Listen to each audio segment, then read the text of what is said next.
During the 1970s, a good-looking, loud, opinionated American, Michael Glynn, arrived in Sydney. He would rise to prominence as the founder of Australia's first free gay newspaper, Sydney Star.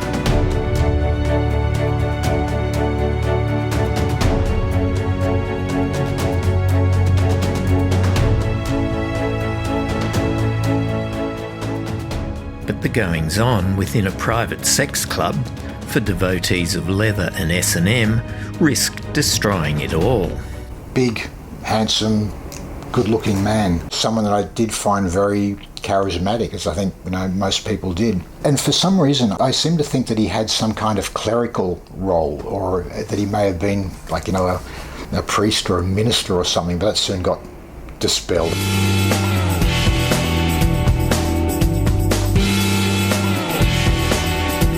Michael Glynn had come to Australia with his father, who was touring the country as the self-proclaimed world's most fantastic hypnotist, using the stage name Sean Masters. Glynn's job was to drum up business, but they got very little work, and after an almighty row, parted company, never to see each other again. Glynn stayed in Australia and soon discovered Sydney's gay bars. He partied hard, dancing, taking drugs and having sex. He had a great sense of his own body, and he believed that the whole thing is, to genuinely embrace your body for all of its sensuality and all of its sexuality, and play with it and really enjoy it and embrace it as being part of who you are. The bar that we met in was very much a backroom bar, anything goes, strictly men only. In those days we had little alfoil sticks, Buddha sticks of marijuana. We both bought one, and he said, "Do you want to come back to my place?" We had a bit of fun, and then we both went back to the bar together, and it was sort of the beginning of the friendship. During the day, Glynn worked as a teacher briefly and as a chef. Then he had a big idea. He liked teaching in some respects, but he wasn't the sort of person, by all accounts, who fitted easily into a system, especially not a Catholic education system. He got the idea to start a newspaper. He had been given a copy of a Texas gay business newspaper, basically, and looked at it. He wasn't a journalist or a publisher or a writer in any sense, but he just knew that Sydney needed a newspaper. Glynn's initial aim for his newspaper was to promote the gay venues, which he described as pretty poor pickings.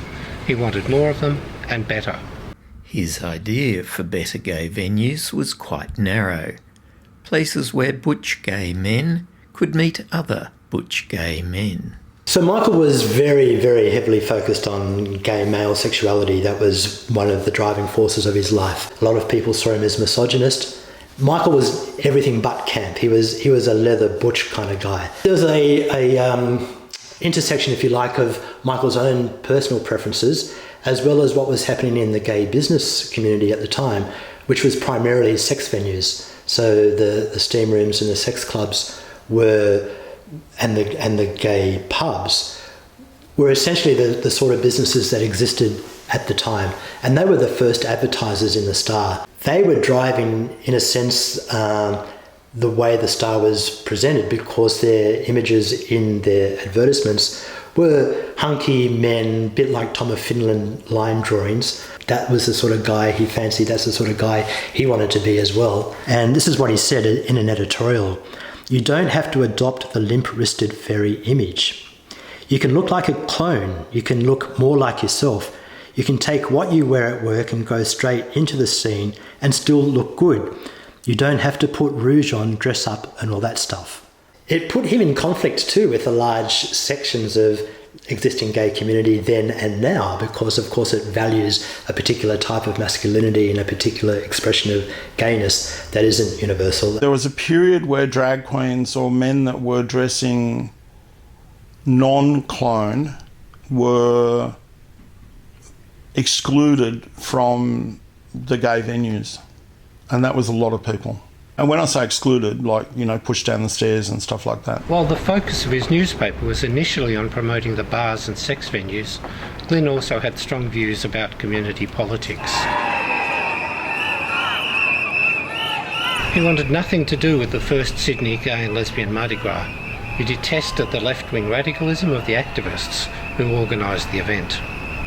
The first Sydney gay and lesbian Mardi Gras, intended by organisers to be a celebratory parade, ended in a violent clash when the police attacked the marchers. Most police at that time were homophobic, so any excuse for a bit of poofta bashing, they didn't hold back. We started off down Oxford Street, but the police changed their attitude and tried to curtail the activities, and that led to a sort of breakout down College Street, up William Street, and then when we were dispersing in the cross, the police hemmed us in and started mass arrests, and there's a lot of violence. It wasn't just police and Michael Glynn who didn't like the first Mardi Gras, but also the Oxford Street bar and sex venue owners, who operated at a time when gay male sex was illegal. They bribed police to stay open, and no one wanted attention focused on their activities. Most of these illegal venues were run by Dawn O'Donnell, who was aligned to crime syndicate kingpin Abe Saffron. The first edition of The Star came out in 1979, mid-1979, just after the second Mardi Gras, literally only about 2 or 3 paragraphs. And it was very dismissive, just a number of people walked down the street with some banners, and that might have been it. He saw it as being a leftist, Trotskyist, socialist kind of initiative that would only provoke police and provoke the state. Michael turned up, I don't know, during the meeting. I don't know if I knew him before. And of course he was a sort of, I don't know if you'd say charismatic, but he was a sort of forceful sort of guy. He demanded an interview because he said he was publishing the first issue of like Sydney Star, just after the Mardi Gras. It got really heated, and I said to him, look, this is not an interview because you're doing all the talking. But that didn't really stop him. So he was basically saying that the bar owners, and I took that to mean the syndicate, Dawn O'Donnell and that mob, and the police and lots of gay groups are very hostile, and that he was demanding that, a week out or 10 days out, we cancel the second Mardi Gras. And I was saying, well, that's not going to happen.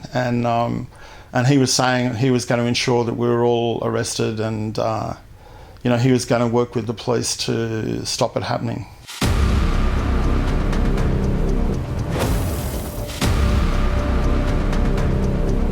There seemed to be a real angry core to Michael. He took no prisoners in the way he spoke and the way he expressed his views. He was very dogmatic, very definite about his view of right and wrong. A lot of people found him too brash, to the point of being rude, I guess you'd say. Michael changed though in the 4 or 5 years from the late 70s to the mid 80s.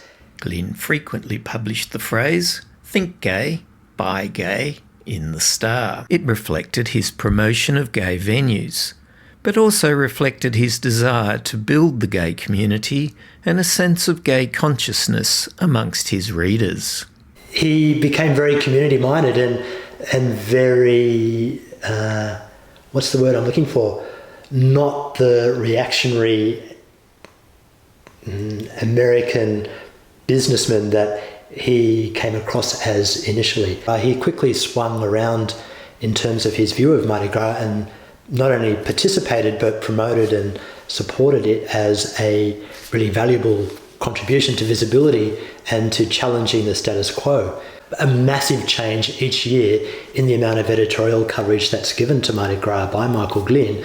And eventually, well, not too long afterwards, he's a participant himself, and then he gets himself elected to the board, and Mardi Gras becomes what it always was. Increasingly, Glynn campaigned around community issues, particularly those that affected gay men. It was his tribe, gay men who frequented the bars and venues around Oxford Street, that he particularly went into battle to defend.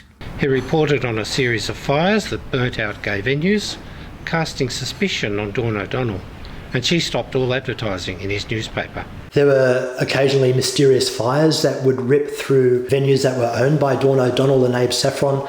They were empty at the time, but they were seen as insurance fires, perhaps, or if they weren't venues owned by the syndicate, they might have been payback fires. There was a really terrible decade where violence against gay men in Sydney was intense.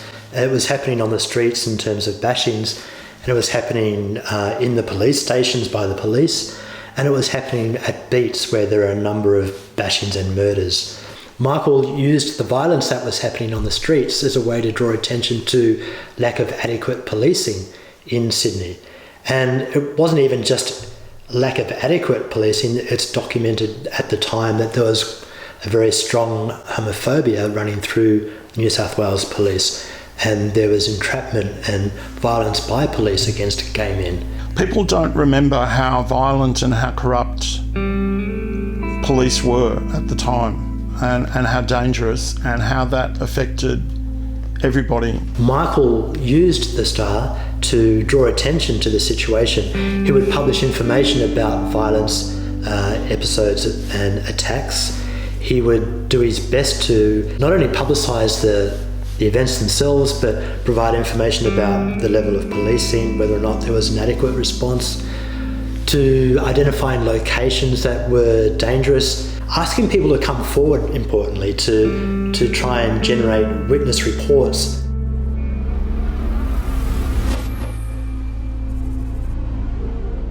One of the big defining issues of the early 80s in New South Wales was decriminalisation of homosexuality.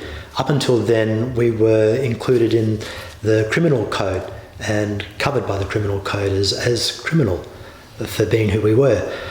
So there was a campaign to reform the law, and a number of people were involved in that campaign. The Star played an important role in the mobilisation of readers to support it, to get out on the streets, and to talk about why this wasn't just a legal issue. This was something that was a defining moment in all our lives.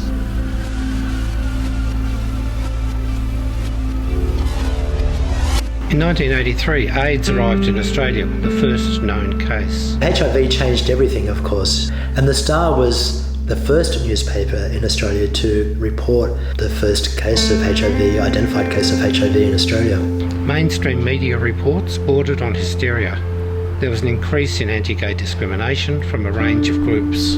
Gay men faced not just these threats, but the terror of losing their lives and the lives of their friends.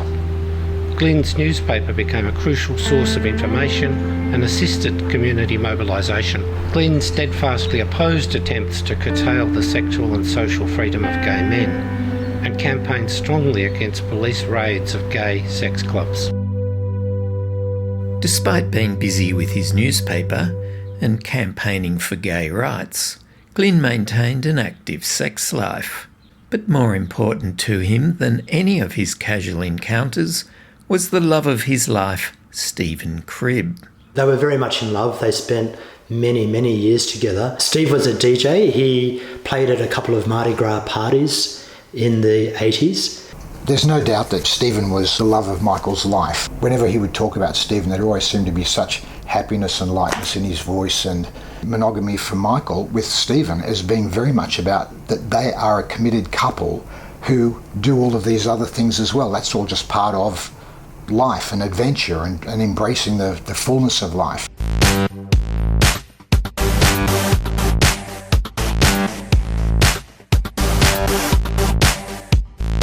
Michael had a private sex club going, which was a leather sex club, bit of S&M, that kind of thing. It was by invitation only, but he wasn't backward in talking about it amongst his friends and colleagues. A crisis emerged though in 1984 when Glynn, who was struggling financially, kept funds raised by his private S&M club. Other club members threatened to take the matter to the police unless he came good with the money he owed. He had to sell the newspaper, and that would have been heartbreaking for him because it was his pride and joy. So he ended up selling the newspaper to a consortium of staff members. He saw it as a forced sale, and He never really felt like he got value for the work that he did in building the newspaper. Nevertheless, he appeared not to have a choice and had to take that money, pay out his debts and walk away from the newspaper. Far worse news followed when he discovered that both himself and Stephen Cribb were HIV positive. They abandoned Sydney and moved to live in the Blue Mountains. Cribb suffered a series of illnesses and died in 1986. I think that when Stephen died, I think part of Michael died. He was very, very depressed. I mean, potentially suicidal. Michael was devastated by Steve's death and wrote letters to the editor that were published in the Sydney Morning Herald, for example, protesting the discrimination that was often experienced by people with HIV at the time and the lack of seriousness that Michael thought was given to the illness and mainstream treatment of HIV/AIDS as an illness. For the next 10 years, Glynn fought the ravages of HIV on his own body and continued to campaign around issues affecting gay men. He started another short-lived newspaper, Harbour City Times, that promoted alternative therapies for combating AIDS. He started a street patrol, similar again to initiatives that were happening in the US, to help protect gay men and lesbians and others from street violence. He got a uniform organised, he got the caps, he got volunteers enlisted. By starting a street patrol, Michael was effectively drawing attention to the way that police weren't doing their job in providing fair and equal protection for everybody. As his strength declined and his health worsened, Glynn ended up homeless for a time. He had a Kingswood panel van which he painted himself after an accident. When it was fixed up, it was two tones, black and white. He needed a car like that so he could look after his dogs, Eva and Toby, Great Danes. And he had nowhere to actually live, and he ended up with his two dogs living out of his panel van. And when we found out about it, some of us got together, and there were two friends working for the New South Wales Housing Department. We got him fast-tracked through the process of allocating a small flat in Glebe for him.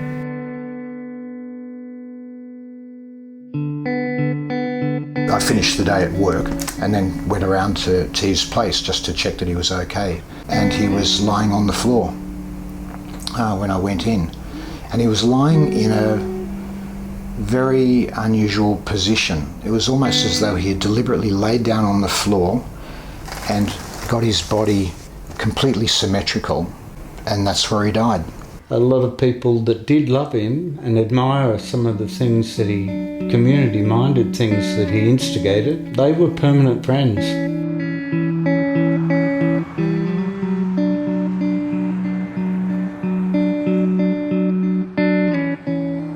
Michael Glynn is a hero.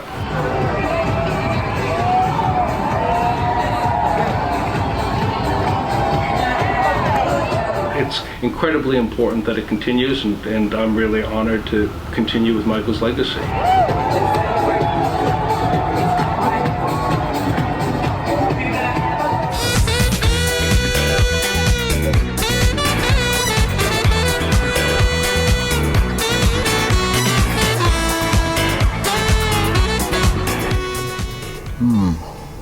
I really miss him.